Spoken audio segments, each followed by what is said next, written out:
बिस्मिल्लाहिर्रहमानिर्रहीम। अस्सलाम वालेकुम। आपका दोस्त सलमान हैदर। दुआ है परवरदिगार से कि उसने आपको और आपके अहले खाना को अपनी हिफ्ज़ो अमान में रखा हो। नहायत एक्सक्लूसिव स्टोरी लेके आपके पास आया हूँ। आज इसराइल के वज़ीर आज़म नफ्ताली बेनेट ने खुद ऐलान किया है कि अफ़गानिस्तान में अमरीका को नहीं, नेटो को नहीं, इसराइल को भी शिकस्त हुई है और असले का बहुत बड़ा ज़ख़ीरा इसराइल का वहां से तालिबान के कब्जे में चला गया है। एक और एक्सक्लूसिव स्टोरी इसके अंदर है कि पिछले 7 से 8 दिनों में 300 इसराइली अफगानिस्तान की सरजमीन से वापस इसराइल मुंतकिल हुए हैं। क्या था किसी के वहमो गुमान में यह कि इसराइल का इतना बड़ा नेटवर्क अफगानिस्तान के अंदर मूव कर रहा है? किसी के वहमो गुमान में था? तमाम चीजें पॉइंट्स के साथ, सबूत के साथ, रेफरेंस के साथ इस वीडियो में मैं आपके साथ शेयर करने जा रहा हूं। इसलिए रिक्वेस्ट ये है कि आपने वीडियो को आखिर तक मेरे साथ देखना है। इसके अलावा दीगर चीजें, पनशेर का मामला आपके साथ शेयर करेंगे इसी वीडियो के अंदर। आपको बताएंगे कि अहमद मसूद ने आखिर किस तरह बात मान ली कि बात जंगो जदल पे नहीं, अब सिर्फ गुफ्तगू पे होगी। यह खुश आइंद खबर है, लेकिन इसकी वजह क्या है? उसने एक इंटरव्यू दिया फ्रांस को। उस फ्रांस के जरीदे के इंटरव्यू में उसने कहा क्या है, उसने गिले शिकवे कैसे किए हैं अमेरिका से और नेटो से, वो आपको इस वीडियो में बताना है। साथ साथ बताना है अशरफ गनी जिसकी मोहब्बत में गर्क हुआ जा रहा था ना, वो है भारत। ये नॉन नेटो अलाइज हैं, इनका कहीं से इलाक नहीं है, किसी जगह पे इनका जंगी बुनियादों पर इलाक नहीं है। ये किस तरह अफगानिस्तान की सरजमीन को नोचते रहे हैं पिछले 19 सालों में इसराइल और भारत। ये सारा ऑपरेशन आज पूरा होगा। मैं आपके सामने आज सारी डिटेल लेके आया हूँ। आपको पता चलेगा किस तरह आज भारत ने अफगान रुकने पार्लियामेंट को डिपोर्ट किया। उस औरत की चीखों पुकार क्या थी, वो क्या एक्सपेक्ट कर रही थी, ये तमाम डिटेल्स मैं आपके साथ शेयर करने जा रहा हूँ। अगर चैनल पहली बार देख रहे हैं तो प्लीज़ चैनल को सब्सक्राइब कर दें। इसके लिए सिर्फ ये बटन है, इसको दबाना है और बेल आइकन दबा देंगे तो आने वाले वक्त में मेरी इन्फॉर्मेशन भी आप तक पहुँचती रहेगी। सबसे पहले जी मैं थोड़ा सा भारत से मुतल्लिक बात कर दूँ। अफगान रुकन पार्लियामेंट है, इसको उन्होंने मुल्क बदर किया। ये तालिबान के डर से, मौजूदा कब्ज़े के डर से, ये मुल्क से उन तमाम अफ़गान बाशिंदों के अंदर शामिल थी जो मुल्क छोड़कर जाना चाह रहे थे। उन्हें ये समझ आ रही थी कि शायद तालिबान रजीम के दौर में उनके साथ कुछ बुरा होने वाला है। इसने अपने रोशन मुस्तकबिल का ध्यान करते हुए ना, इसने सोचा कि भारत जिसको पिछले 19 साल से हम लोग इंटरटेन कर रहे हैं, 20 साल से इंटरटेन कर रहे हैं, शायद वो मुझे पनाह दे दे। तो उसकी हजीमत का आलम यह है, रंगीना कारगर नाम है इसका, रंगीना कारगर। वो कहती मुझे उम्मीद भी नहीं थी कि दिल्ली एयरपोर्ट पे मेरे साथ इस तरह बदतमीज़ी की जाएगी और मुझे दहशतगर्द गर्दाना जाएगा और मुझे यूं दोबारा डिपोर्ट कर दिया जाएगा। मैं समझ रही थी कि भारत मेरी मदद करेगा। अब आपको समझ आई अफगानिस्तान में ये लोग किस मौजू पर इकट्ठे थे? अभी बताता हूँ आगे, ऐसे नहीं है। दूसरा जी, पंजशेर से मुतल्लिक बता दूं, अहमद मसूद और तालिबान के दरमियान ये मुआहदा तय पाया है कि जंग नहीं होनी। अब गोली की ज़ुबान इस्तेमाल नहीं होगी, ये बिल्कुल कन्फर्म मैं आपको इतला दे रहा हूँ। और इसके बाद अब जो भी बात होगी बैठक पर होगी।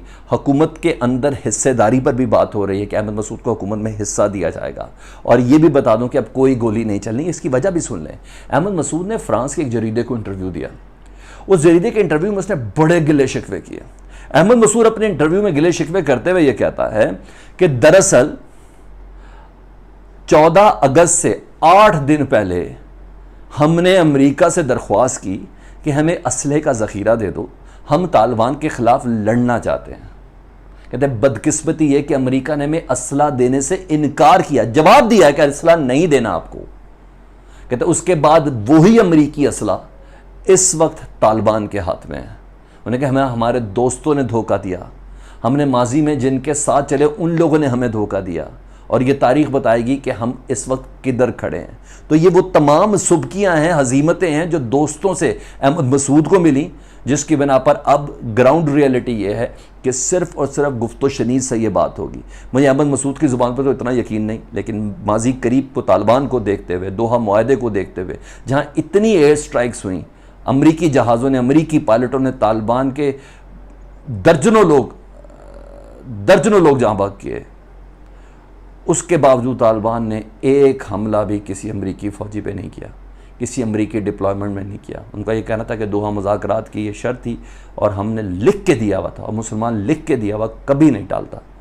कि हम अमरीकियों के ऊपर हमला नहीं करेंगे। तो उस वादे की पासदारी करते हुए मुझे यकीन है कि अहमद मसूद और तालिबान के दरमियान ये माहिदा ऐसे हो जाएगा। अब आ जाता हूँ बड़े और अहम मुद्दे की तरफ, ज़रा दिल थाम ले जी। नफ्ताली बेनेट ने अपनी शिकस्त तस्लीम की है इसराइल के वज़ीर आज़म ने, और ये कहीं और नहीं, इसराइल का अपना जरीदा है, इसराइली अखबार है द यरूशलेम पोस्ट, उसने ये तहलका खेज़ इंकशाफात किए हैं। इस इंकशाफात की ज़रा डिटेल सुनिएगा और फिर टाइमलाइन देखिएगा। यरूशलेम पोस्ट मैंने आपको वो दे दिया, रेफरेंस दे दिया, ये चल भी रहा होगा। अच्छा जी, उन्होंने कहा है कि इसराइल के पास इसराइल का बड़ा असले का जो डिपो है वो अफगानिस्तान में तालिबान के हाथ लग गया। अमरीकी असले और बख्तरबंद गाड़ियों, ब्लैक हॉक हेलीकॉप्टर्स और तालिबान के हाथ इसराइली साख्ता Skylark drones, advance defence system अब तालिबान के कंट्रोल में है। अब पता चला 20 सालों में इसराइल का असला इस्तेमाल हो रहा था। इसराइल और क्या का अफगानिस्तान से बैठ के ईरान के लिए और खित्ते के लिए कर रहा था। अभी मैं आपको इसी इंकशाफात के साथ मैं आपको बताता हूं। इसराइल का वेपन यूज होता था। इसराइल का फौजी अमरीकी बेस से 75 किलोमीटर दूर, जहां ईरान का बॉर्डर लगता है, वहां इनकी डिप्लॉयमेंट थी, जहां से इनके एडवांस लार्क ड्रोन्स और डिफेंस सिस्टम वहां से एक्विट होते थे और ये ऑपरेट होते थे। और ये कोई और नहीं, ये यरूशलेम पोस्ट कह रहा जी। अफगानिस्तान में मिलिट्री अलायंस की जानिब से जितना भी असला था ना, वो जितना भी इस्तेमाल हुआ ना मिलिट्री अलायंस में, वो उसका बेशतर हिस्सा इसराइली असला था। और साथ साथ इस जंग में अमेरिका और इसके इत्तेहादियों को इसराइल असला तमाम फराहम करता था।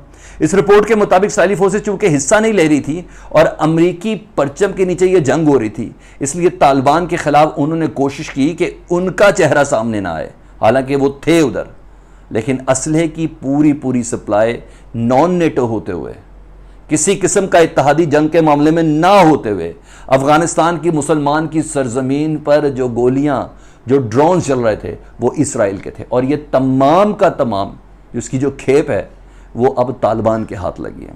यरूशलेम पोस्ट के मुताबिक आपको मजीद चीजें बताता हूं कि अफगान सरजमीन को सिर्फ अफगानिस्तान के खिलाफ इसराइल इस्तेमाल नहीं कर रहा था, अफगानिस्तान की सरजमीन को ईरान के खिलाफ भी इस्तेमाल कर रहा था। और उसके इंकशाफात ये हैं, अब मुझे भी थोड़ा अंदाजा हो रहा है कि जिस तरह चल रहा था ना ये मामला, मैं मोहसिन फ़खरीज़ादा की शहादत की बात करूं, जो साइंसदान थे, वो दरअसल प्लानिंग कोई हवा में नहीं हो रही थी, वो अफगानिस्तान की सरजमीन से हो रही थी। ईरान अफगान बॉर्डर के 75 किलोमीटर दूर से ये सारी प्लानिंग हो रही थी और उस जगह से ही सारी डिप्लॉयमेंट की गई थी मोहसिन फ़खरीज़ादा को शहीद करने के हवाले से। अच्छा जी, मजीद आपको बताता हूं, उनका यह कहना है कि अमरीकी सदर जो बाइडन ने फौज के इनखला तो किया, लेकिन इसराइल ने इसके खिलाफ सबसे ज्यादा आवाज उठाई थी कि इस वक्त नहीं बनता अफगानिस्तान से अमरीकी इनखला, हमारी डिप्लॉयमेंट्स उधर है, हमारे असले के ज़ख़ीरे उधर मौजूद हैं, हमें पूरी स्ट्रेटजी के साथ निकलना। और सिर्फ अफगानिस्तान नहीं मामला, मैं आपको फिर बता रहा हूँ, ईरान का जितना भी कंट्रोल, जितनी भी दहशतगर्दी, उनके जितनी भी एटॉमिक जितने ज़खायर थे, उनके ऊपर जितने हमले हुए हैं ना, जितने सेंसिटिव हमले हुए, सारी अफगानिस्तान की सरजमीन से हुए। और अफगानिस्तान की सरजमीन में ऑपरेट करने वाले इसराइली एजेंट्स थे, उनके फौजी एहलकार थे। अच्छा जी, इसके अलावा इसराइल इस्लामी ममालिक को जितने भी इस वक्त धमकियां शमकियां जो कुछ भी दे रहा है ना, वो सब की सब अफगानिस्तान के बल पर दे रहा था।